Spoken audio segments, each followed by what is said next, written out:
Hi, everybody. Welcome to Mark's Backyard Birds.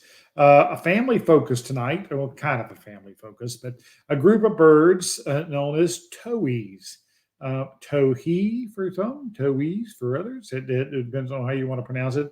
But they're a fun group. They're part of a kind of a super group we call it in birding and bird in the ornithological community. They're in a very large group of birds. It includes buntings and sparrows. And when you look at a, a towhee, you see the resemblance to the sparrows. They're just pretty large, larger than most sparrows, and they have a long tail.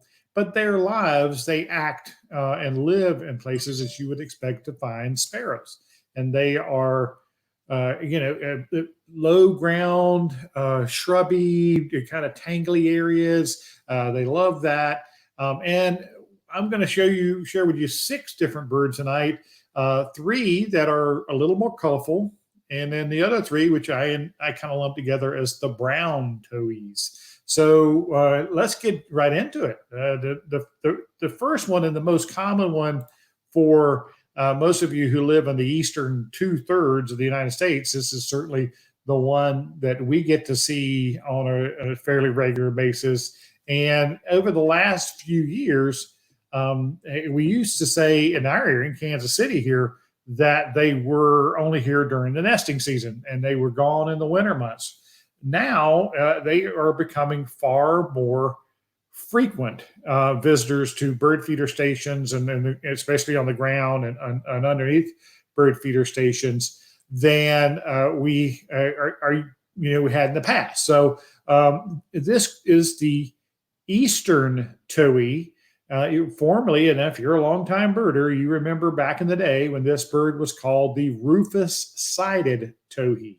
And it used to be conspecific, as they say. It was lumped together as to one bird called rufous-sided towhees, which included this, the Eastern Towhee, and this, the spotted towhee.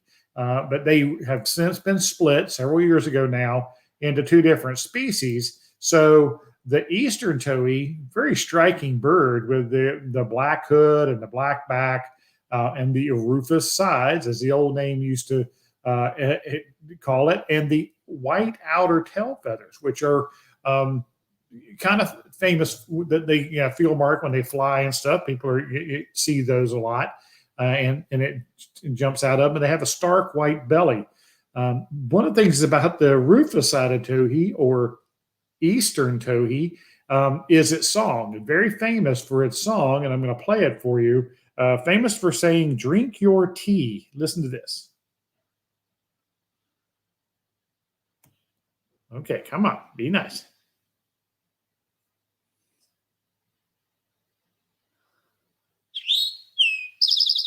Drink your tea.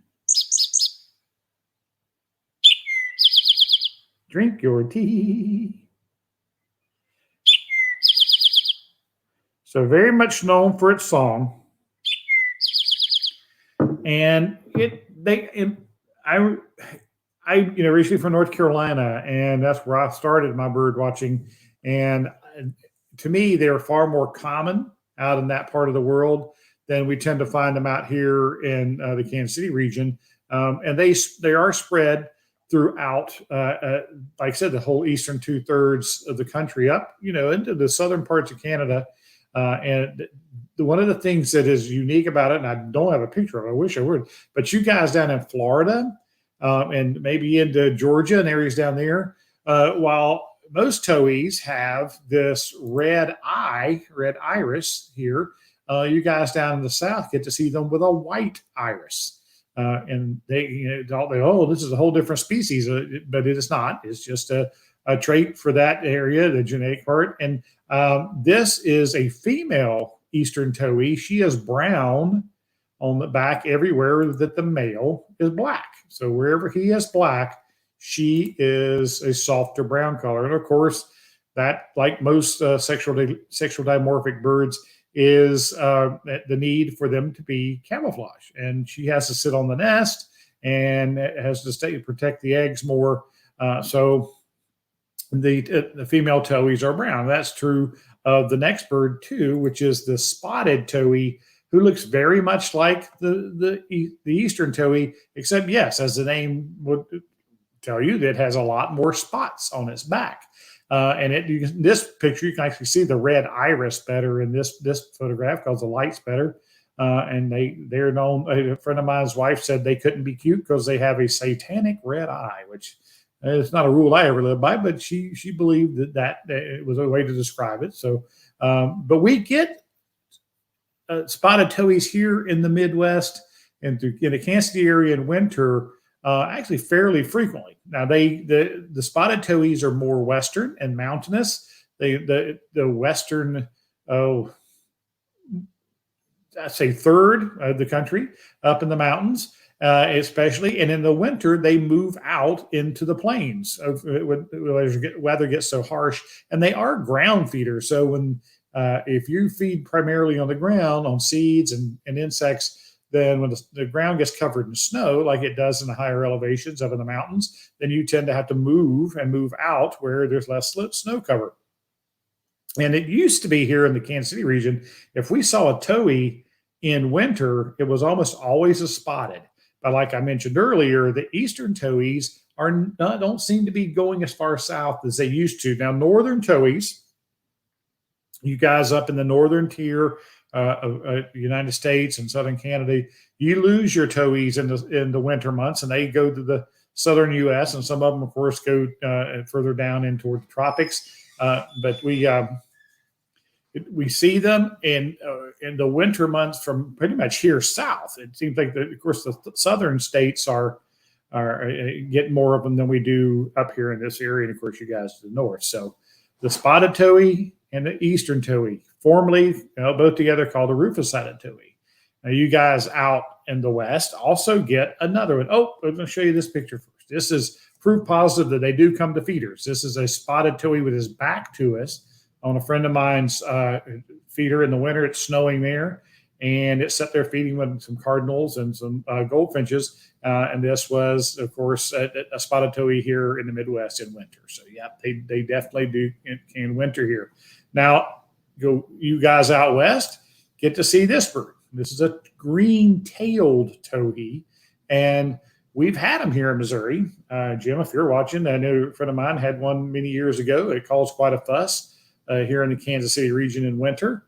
But for the most part, they're very, very rare this far east. But you guys out in the mountain regions especially, you get to see the green-tailed towhees. And yes, they do visit feeders evidently because this is a bird seed on this tray that it's enjoying.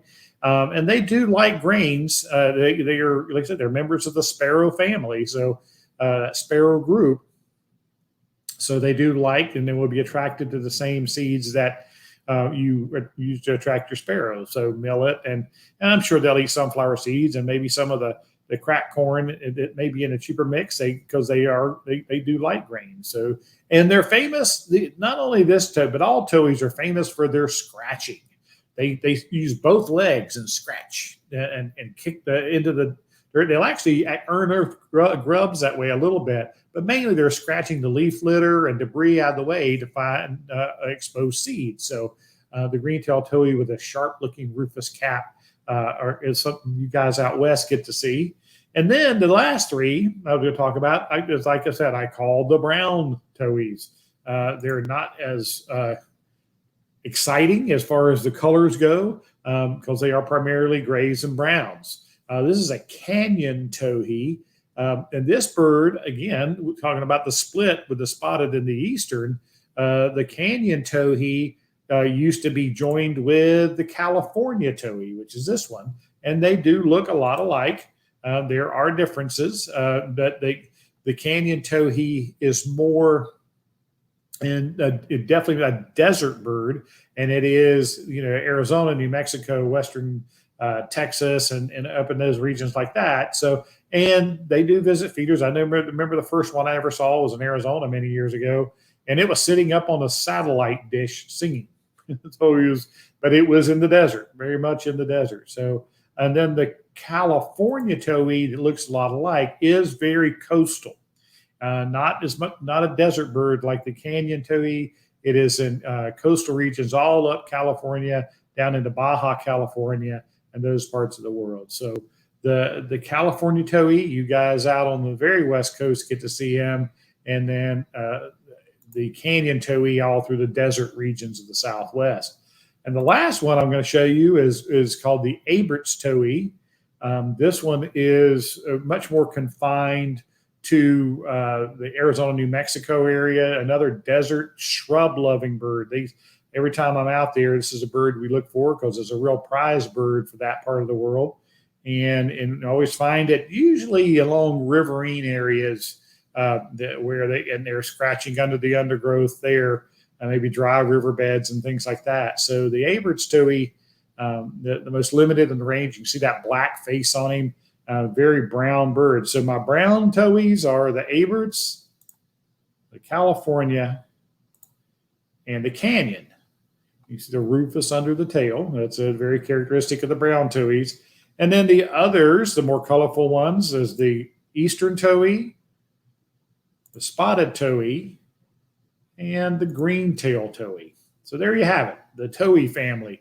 Very, very fun group of birds. And if you feed birds, and they're one of the main reasons I like to make sure I have some ground throw on the ground close to bushes, because they do prefer to stay pretty close to cover. So you can attract them to your feeders. If not, definitely go look for them when you're out in the field. They're an entertaining bunch of birds.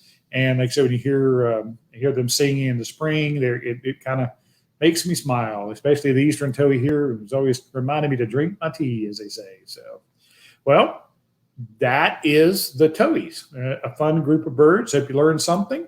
If you do, give us a like, give us a share, send in ideas for future programs. And until then, come on, let's talk birds.